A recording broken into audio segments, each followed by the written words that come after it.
Okay.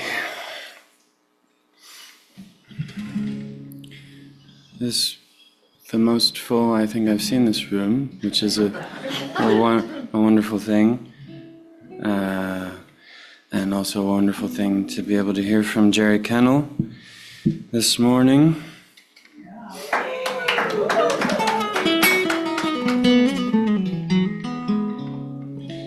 This is, as is Jerry's wont, he has a special request, and I got to learn a new song for today. This song is called She Will Find Me, and it's by Dougie MacLean, who's a Scottish singer, songwriter, folk musician. And it goes something like this.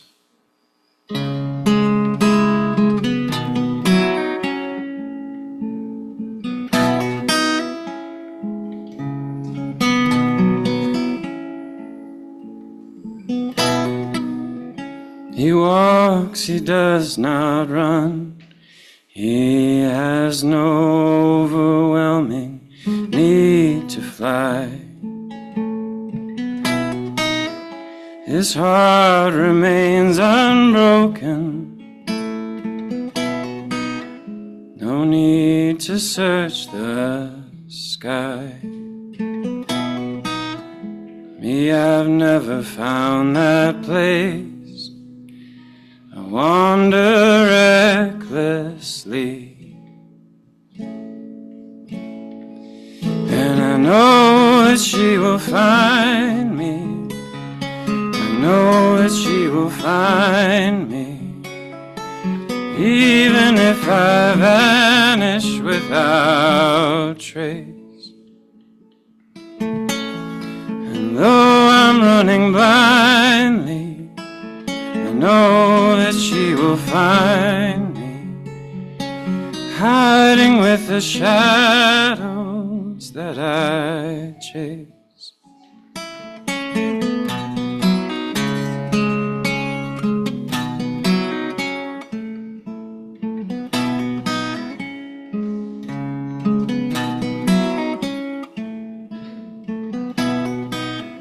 No one can rock his boat or make standing waves upon his sea. Everything is calm and even, steady, safe as it can be. Me, I've never found that place. I wander recklessly, and I know that she will find me.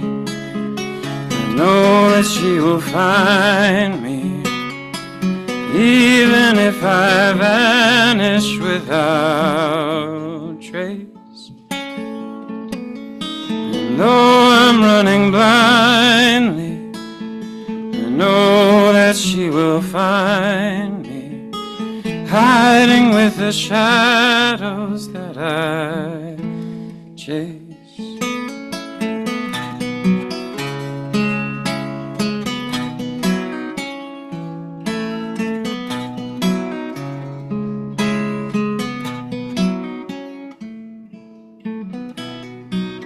Sometimes we search too deep. That's when the darkness feeds our fear. We turn away from one another, just in case we get too near.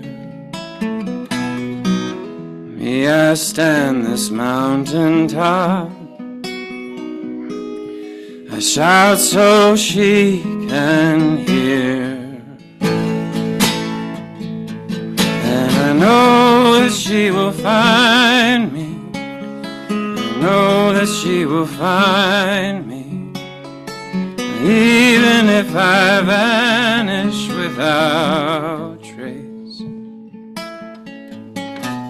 And though I'm running blindly, I know that she will find me, hiding with the shadows that I chase.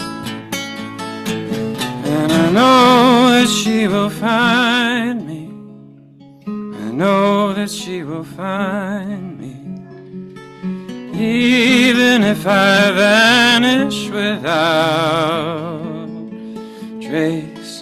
Oh, and though I'm running blindly, I know that she will find me, hiding with the shadows that I chase.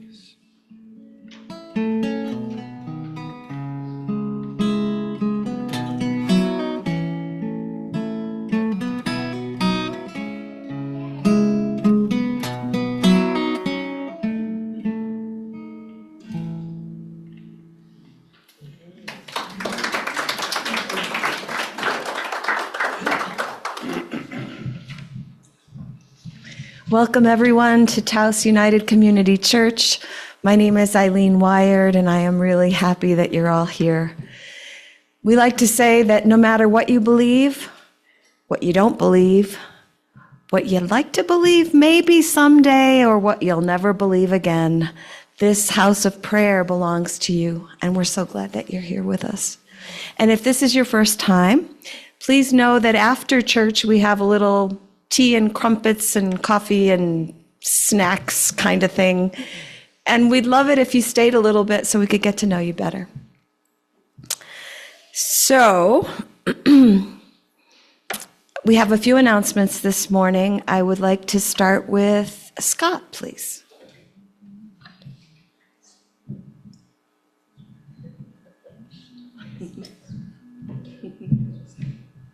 Good morning, church.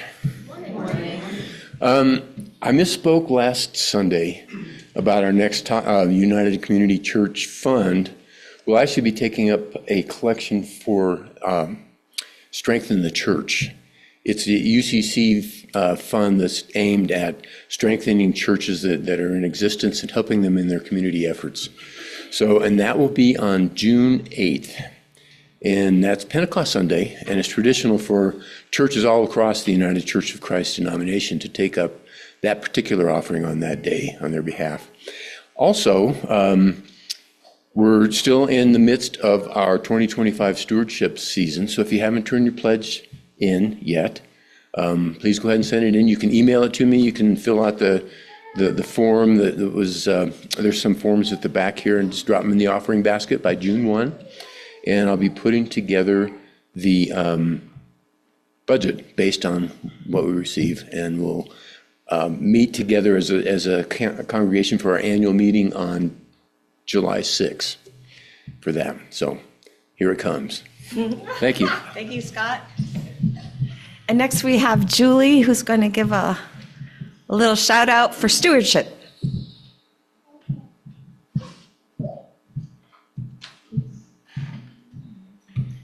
Greetings, everybody. Hello. I'm so glad to see all of you. For those of you who don't know me, my name is Julie Parmenter, and I happen to be an ordained clergy person in the United Church of Christ. I love this denomination. I was not church naive when I found it. Oh no, I'd been going to a Presbyterian church my whole youth.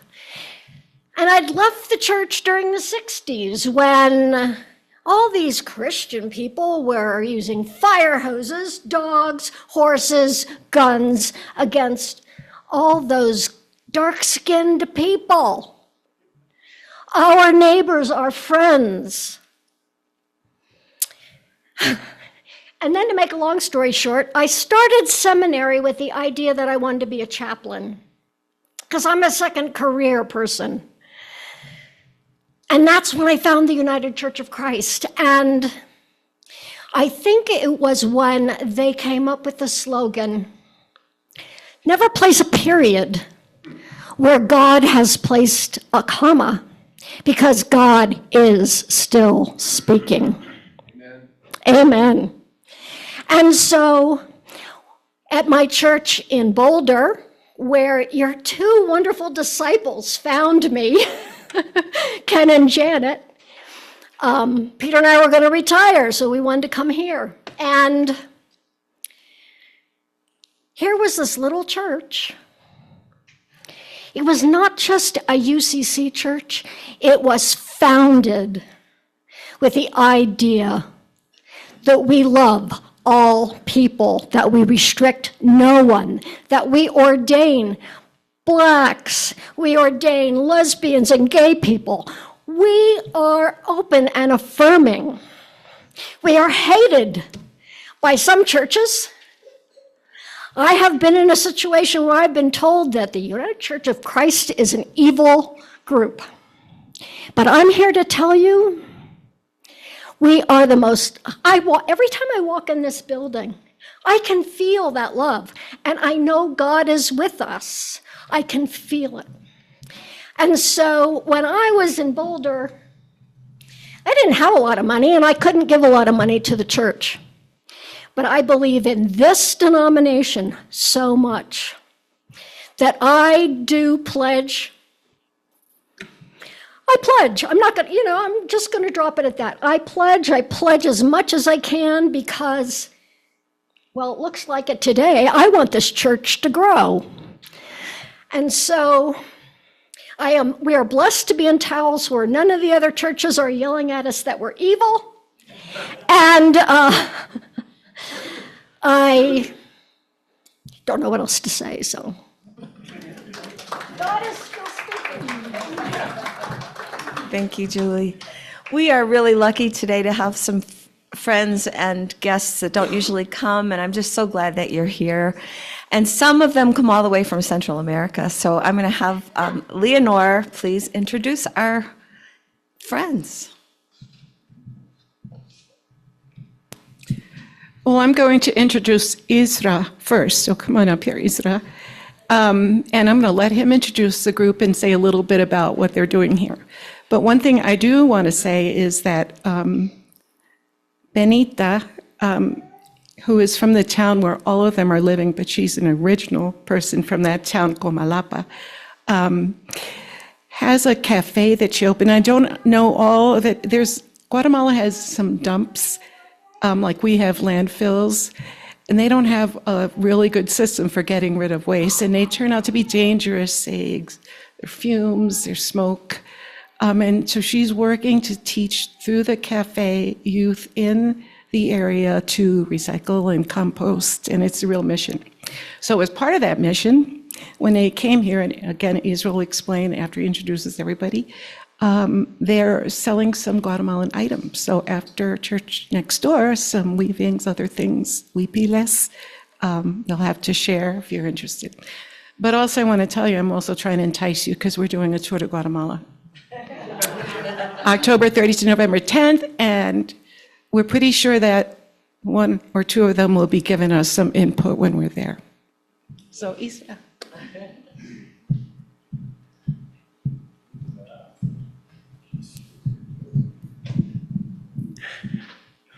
Sakrik y Bonogel. Buenos días a toda la comunidad. Good morning, everyone. Thank you for having us here. This is a room full of life and fellowship and hope.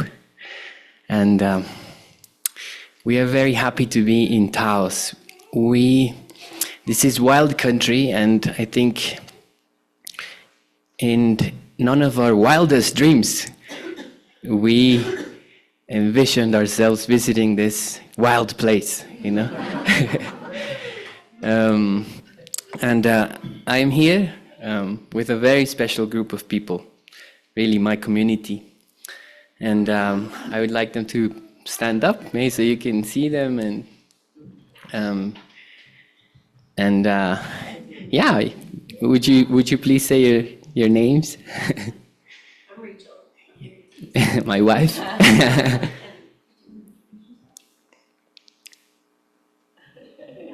No. Eliana. This is Eliana. Nice to meet you. I'm Benita.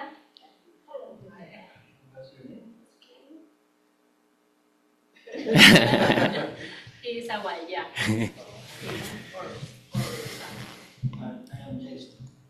Jason, thank you.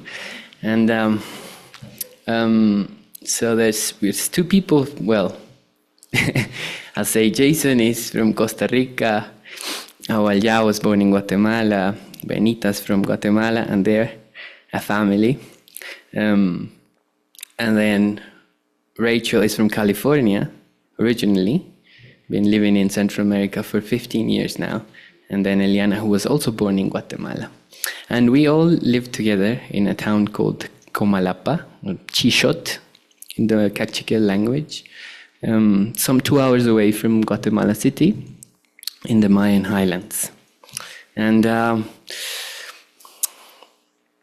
wanted to share something very brief about the reason why we are here in the US doing this, kind of a tour. We feel like a band touring the US, and it is also a way to say something to you, to this community. And these are the words of my teacher. And he said, do not limit yourselves to take or seek refuge in Christ, in the teachings of Jesus, and in the church. Be yourselves Christ, the teachings of Jesus, and the church. Or another way to say this is be yourselves the Buddha, the Sangha, and the Dharma. Yes? So this is what is animating us. There has been a thirst put in the innermost part of us by God. And we are seeking some inspiration as we navigate what building a community could look like where we are in our context. So we have visited, probably now this is our 6th state. Now, we've been in the US for 3 weeks, and we've been especially visiting Christian intentional communities, some other communities as well. And in Taos, we found Tilt, Todd and Peg, who have been so generous in hosting us. And I wanted to thank you, and particularly Jerry and Leonor, who have been friends for 7 years now. They've been to Guatemala, and they were a big part in why we are here today. Thank you. So I just wanted to say a little bit about us and what brings us here. We are open-hearted and seeking wisdom from people who have walked the road, walked the talk. And thank you so much for having us with you. Gracias. And I'd like to just take one other moment of context. I don't know if you all know, but I've been part of a larger group called the Radical Discipleship Movement across the North and East and West of the United States to try to form communities. We were able to travel to Costa Rica in March, and there I met Casa Adobe and spent 10 days with this mothership of church planting. These folks grew out of Casa Adobe and are now being planted or choosing to embody that same integral mission in Guatemala. But we were able to go and I was able to be there for 10 days, and they recommended that these folks come and see me But so not only do we have an East-West identity, but we're now hopefully forming a North-South Pan-American identity that's counterculture to a lot of what's happening nationally. And so these folks are just embodied spirits of what it's like to try to be the hands and feet of Christ in the world. So, Thank you, Todd. All right, well, we've already begun, but let's take a moment, take a comfortable seat, close your eyes if you're comfortable doing that, and let's just breathe and get here in this wonderful space, this sacred space. Breathe in, breathe out.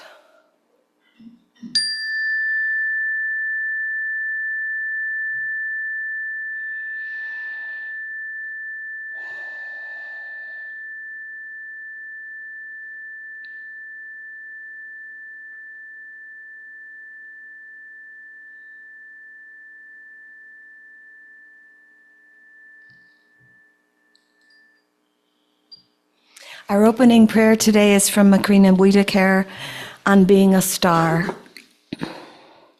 There are hundreds of stars, new ones each day. All of them lead to the manger. We begin small and helpless, a little piece of clay, but we grow. The potter works at the wheel. The potter wants us to become stars. Light shining on light of God's radiance we have all had a share. Why else did Jesus come except to light a path for us, to heal what is frightened in us, and to be a star? This star, I hope it touches you with fire and runs along beside you all year long. This star, oh, how I hope it comes, leaping, laughing, bounding, burning, singing, shining in your life. And when the year is through, I hope this star keeps shining on in you. For without a doubt, you are someone who's called to be a star. In this church, we have a tradition of coming up and lighting candles, bringing with us an intention from our hearts that we get to see multiplied in front of us, and we get to join in. And while we do that, we sing. So Michael is going to lead us in a song number 32 in our books, The Peace of the Earth. And I invite you all to come up. And it's a Guatemalan song. It's a Guatemalan song. En español. Wow. Now you're putting me on the spot.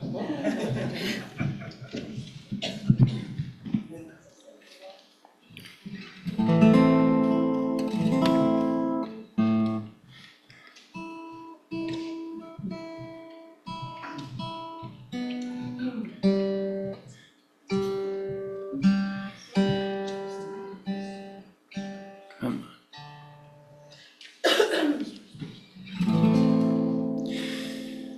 The peace of the earth be with you, the peace of the heavens too.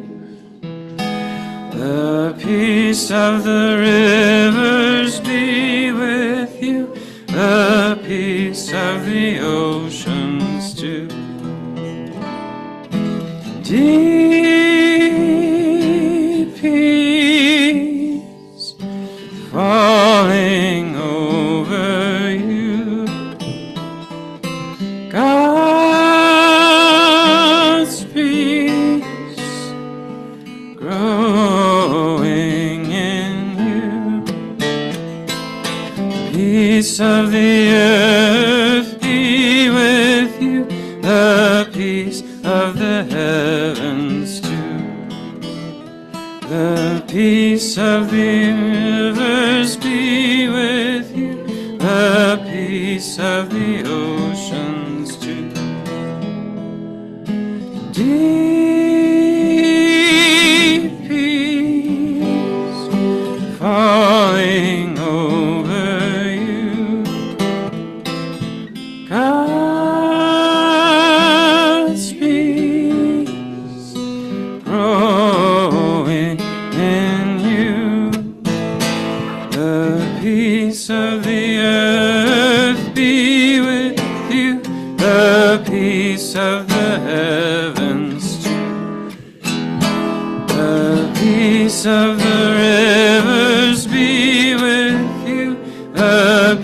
peace of the oceans too.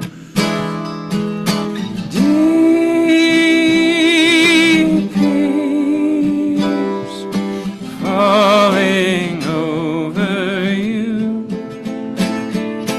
God's peace growing in you.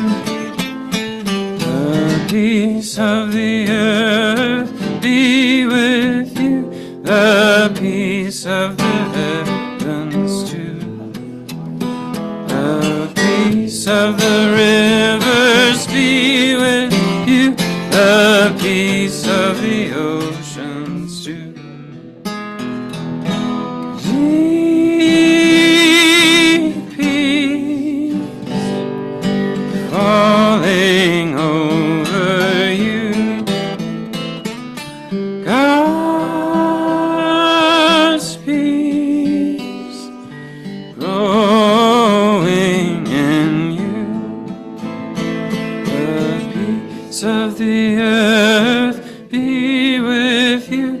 The peace of the heavens too. The peace of the rivers be with you. The peace of the oceans too. Deep peace falling over you. God's peace growing in you. The peace of the earth be with you. The peace of the heavens too. The peace of the rivers be with you. The peace of the oceans too. Deep peace rolling over you. God's peace growing in you. Peace of the earth be with you. The peace of the heavens too. The peace of the rivers be with you. The peace of the oceans too. Deep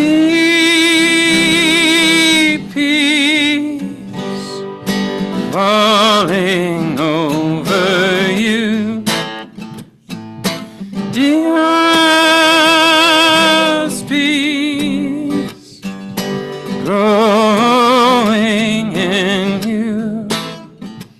The peace of the earth be with you. The peace the heavens too.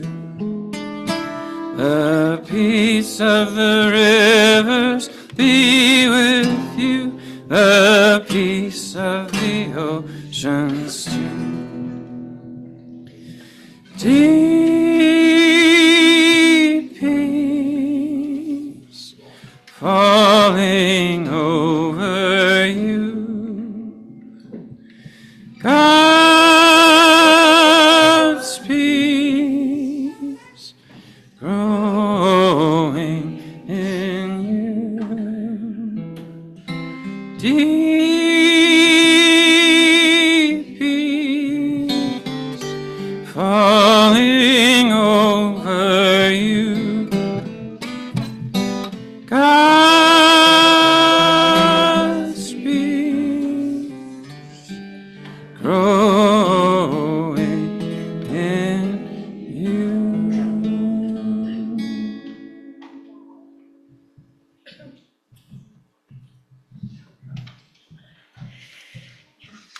Now we will have Benita doing our first reading.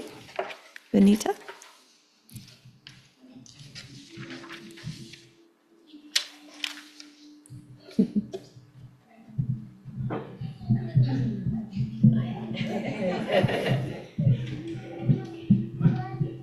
Thank you.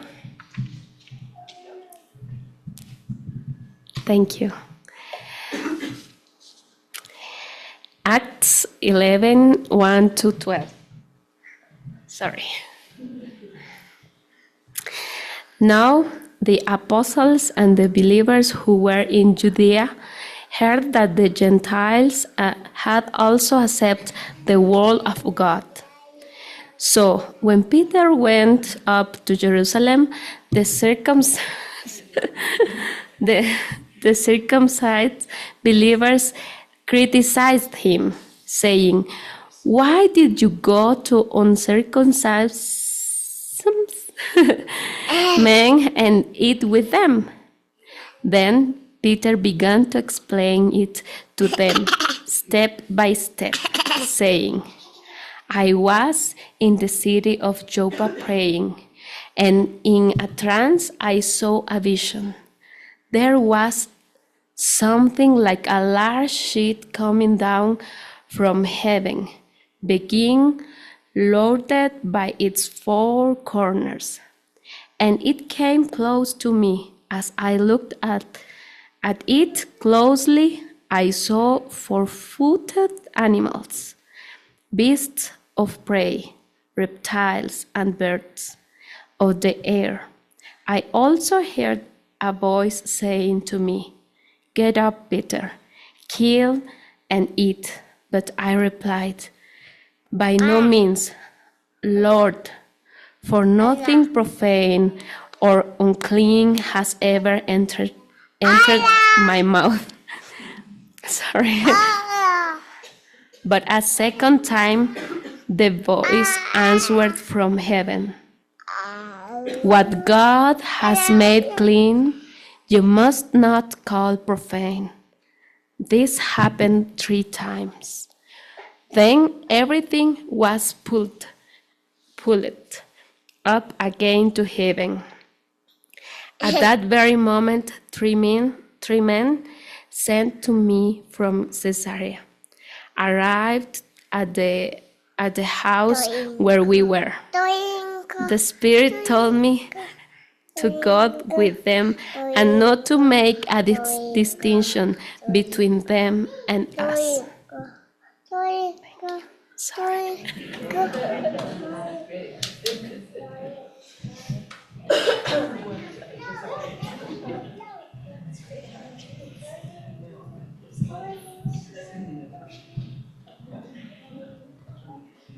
How can I ever follow that act, huh?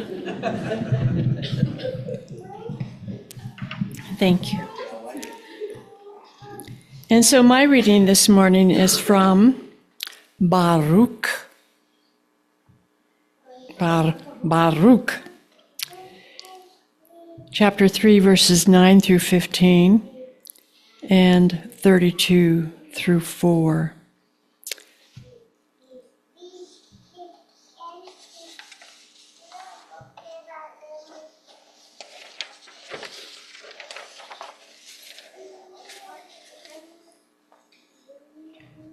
You have forsaken the fountain of wisdom. If you had walked in the way of God, you would be living in peace forever. Learn where there is wisdom, where there is strength, where there is understanding, so that you may at the same time discern where there is length of days and life, and where there is light for the eyes and peace. Who has found her place? And who has entered her storehouses? But the one who knows all things knows her. He found her by his understanding, the one who prepared the earth for all. Time filled it with 4-footed creatures. The one who sends forth the light, and it goes, he called it, and it obeyed him, trembling. The stars shone in their watches and were glad, and he called them, and they said, "Here we are." They shone with gladness for him who made them. This is our God. No other can be compared to him. He found the whole way to knowledge and gave her to his servant Jacob and to Israel, whom he loved. Afterwards, she appeared on earth and lived with humankind. She is the book of the commandments of God, the law that endures forever. All who hold her fast will live, and those who forsake her will die. Turn, O Jacob, and take her. Walk towards the shining of her light.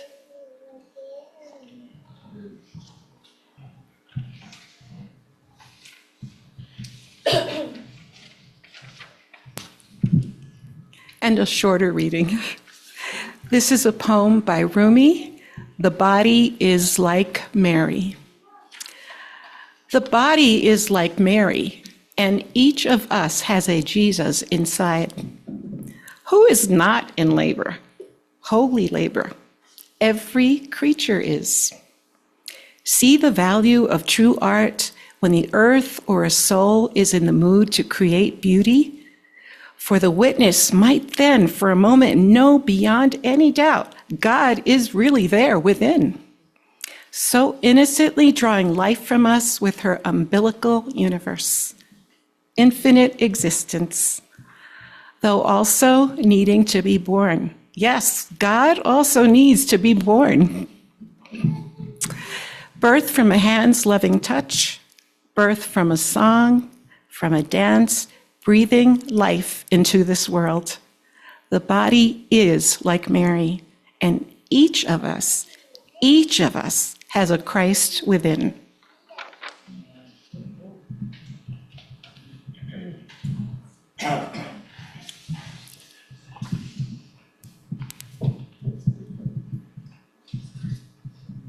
Can we just say amen and go have coffee? I got nothing after all that. And I'm just going to do my best to try to say a little differently every word that you've heard so far.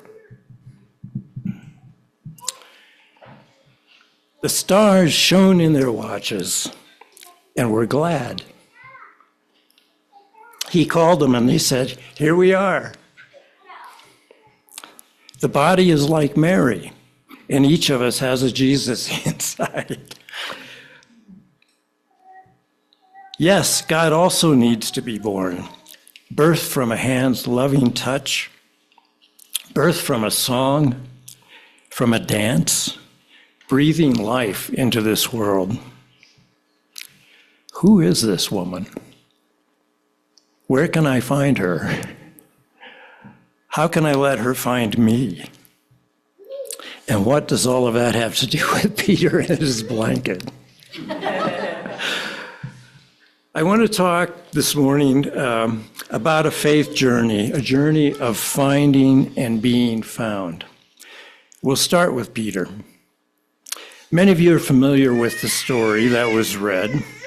Jews and Gentiles, circumcised and uncircumcised, ethnic and religious differences, prejudices, tensions. Jesus is off the scene, and the apostles are out evangelizing while the large body of the faithful gathers and worships in Jerusalem. Critically, I might add. Some Gentiles from Caesarea saw an angel who told them to go to Joppa and ask for Peter. Peter's taking a nap. Deep in REM sleep, he sees this blanket full of food that his religion has called forbidden and unclean. God tells him to eat. He says, "You know I can't do that." This happens 3 times, and the punchline always comes after the 3rd round, right? What God has made clean, you must not call profane.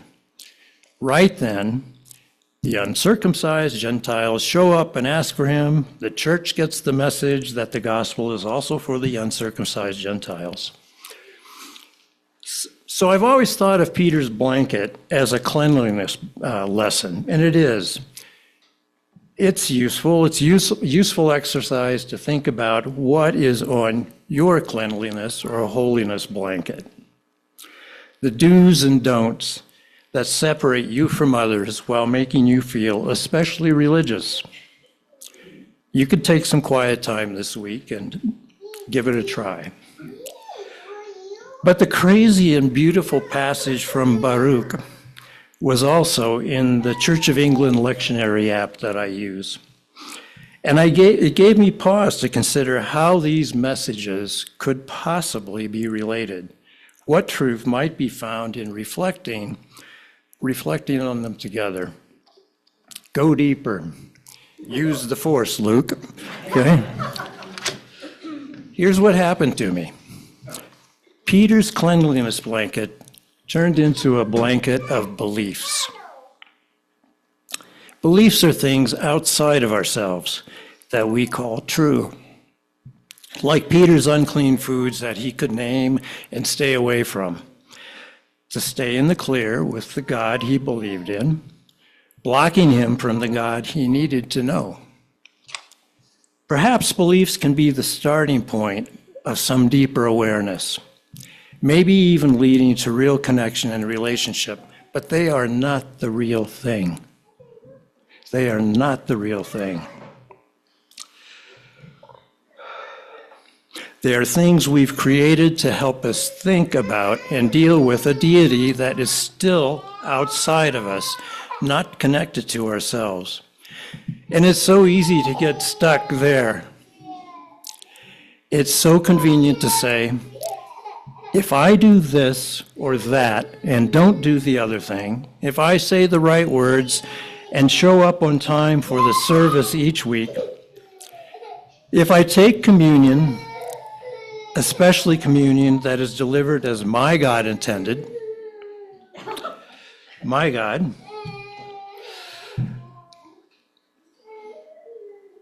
I'm good with God, right?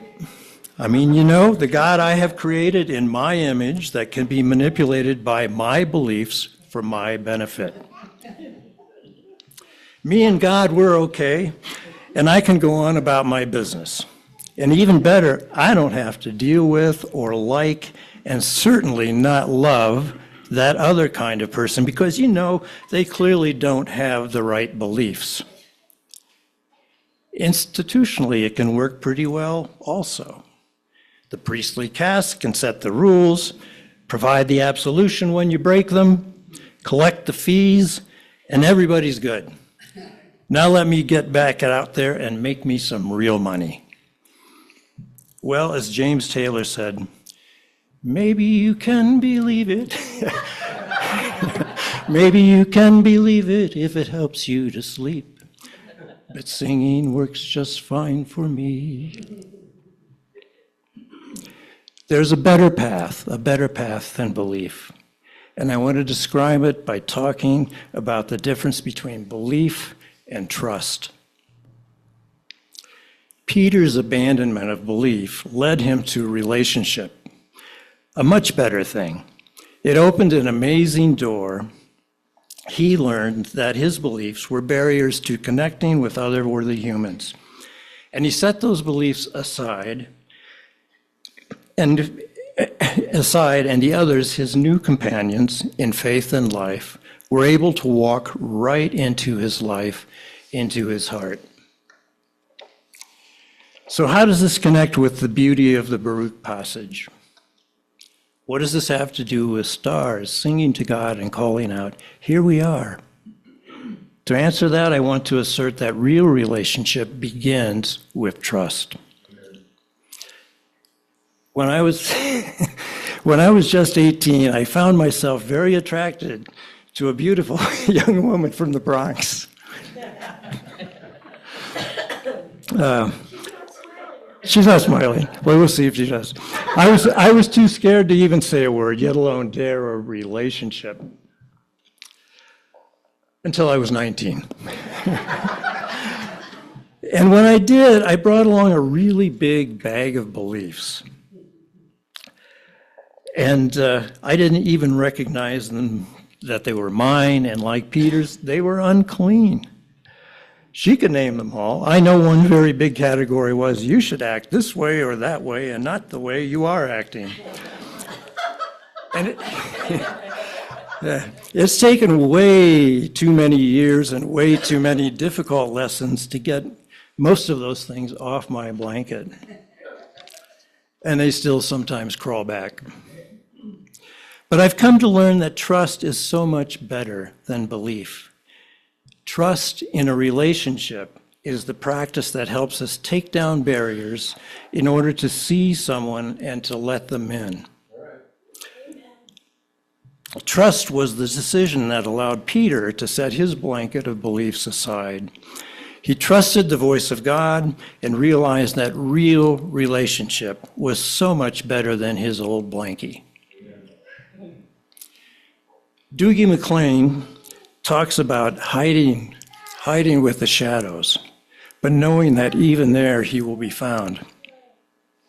That's a statement of trust, of recognition of a blanket of things that were separating him from this amazing she that he knew in his heart and soul would find him. Trust begins with practice. It does not come naturally. Our first and biggest response to consciousness, to awareness of self and others, is fear. And the fruits of fear are never pretty. Trust takes practice. And it works like this. First, I practice knowing and laying down my barriers, the beliefs and behaviors that get in the way, the shadows that I chase. If we are truly open to relationship, those things will be shown to us. They will be shown to us. The mirror will be held before our eyes, no matter how painful the sight, no matter how dark or ugly the shadows. So I keep up this practice of seeing, naming, and shedding. And I begin submitting to trust, submitting to the beauty I've not yet experienced. The beauty I know is out there, seeking to find me. I know it will. I've learned that trust is like this with the ineffable. It's like this with the ineffable reality we call God. In my immature awareness, I knew only my fears about survival, my own fears. I shielded myself with defense, with anger, with use and abuse of power. And God, at best, was a belief. I could hold in my mind this thing, this concept called God, and I could go about my anxious business, seeking what I thought was my satisfaction and safety. But there was this calling, this nudging, this song that found its way, as Leonard Cohen says, through the cracks that let the light in. But before I began to take off my armor, I had to tell myself to begin trusting. And when I did, I began to shed. For me, that started around 1990 when I adopted a simple breath prayer. Breathing in, thy will, breathing out, be done. Thy will be done. I somehow suspected that God's will was better than my selfishly isolated will. In fact, I told myself that if God is real, God's will is perfect and beautiful beyond imagining. And so I continued to practice. When I got up in the morning, thy will be done. Before I entered a meeting, thy will be done.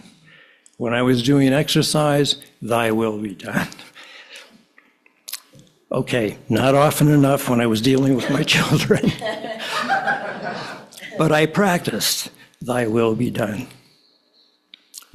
Trust, friends, little by little, moves us to something much deeper and infinitely more beautiful. As we gain trust, and while releasing our barriers, we begin to actually know. It's not that we know God is something other, even something real. It's much deeper than that. It's knowledge in the biblical sense of knowing, an ecstatic truth at the level of oneness, of truly being one. In language that could be understood in his time, Jesus said, I and the Father are one. And in the Gospels, he continually urges us to come to that same truth and its actualization in us. Only when we've laid this burden of beliefs down can we begin to see the other. We have to trust that this is going to be okay. We have to willfully set aside judgment of any kind and move outside our fear to pure being and seeing. When our seeing is clear, when our sight is clear, we are shown the lovely truth of ourselves in complete union with creation. And we can finally take in the heavenly beauty that surrounds and completely penetrates us. Like the shining stars in Baruch, we suddenly know who we are, and we are glad. And when the other calls to us, we respond in absolute delight. I am here. I am here. We have become Rumi's lovely body of Mary, responding, joining in a song, a touch, a dance. We have become Baruch's star, responding with delight to the call of its maker. This is not make-believe. It's not magic. It's not accessible only to some. God, my friends, is with you, is breaking through to you, is calling you, yearning to hear your voice, crying with delight, I am here. All it takes is willingness to see the barriers on your blanket that separate you from any and every person who wants, just like you, to be all that their Maker has for them. All the Marys, all the bright stars. Belief is a box. It's a carton of things we've decided are certain. We can take these things out of the box and show them to people. We can use them as tools to accomplish our purposes in the world. We can store them in the box in a closet and just have the satisfaction of knowing they are there. We can pull them out whenever we think we need them. But belief relies on certainty, and certainty is just another lie. The certainty that we create is never certain. It's never complete. These texts were written by a cast of uncertain characters. They wrote stories. The point of stories is not certainty. And when we try to make them certain, we turn them into a pile of dead bones on our blanket of belief. The point of stories is truth, the truth of song, of word, of art. When we hear the stories and trust, when we open ourselves to the voice that would touch and heal our aching soul, we encounter truth rather than beliefs. And truth sets us free. Truth sets us free. Truth carries us across the ground that quakes beneath us.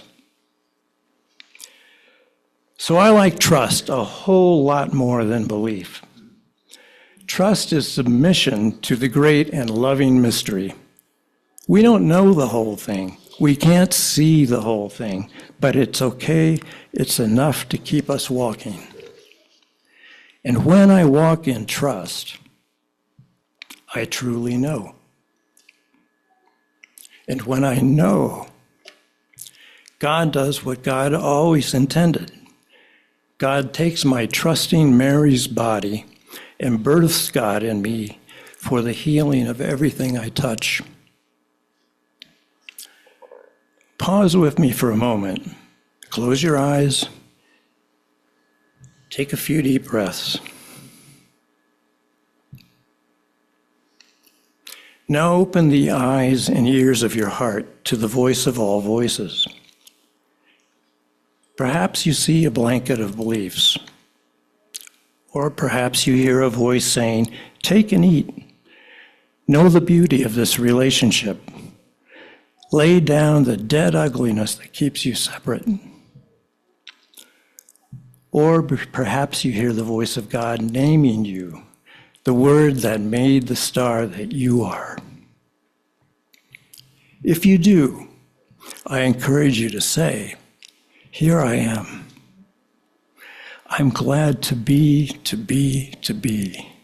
I'm thrilled to be the star and to birth the light that you have made me." I love Paul Simon's Kathy's song. And so you see, I have come to doubt.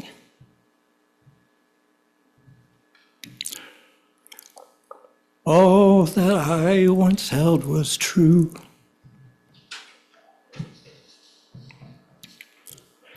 I stand alone without beliefs. The only truth I know is you. Stand with me, would you? And as you're able, and move as you're willing and able. And if it's your heart desire, speak the truth with me. I know. Where's the arms? Man, I want to see the arms. Okay, move with me too. I know that she will find me. One more time. I know that she will find me. And let's take a few moments of silence.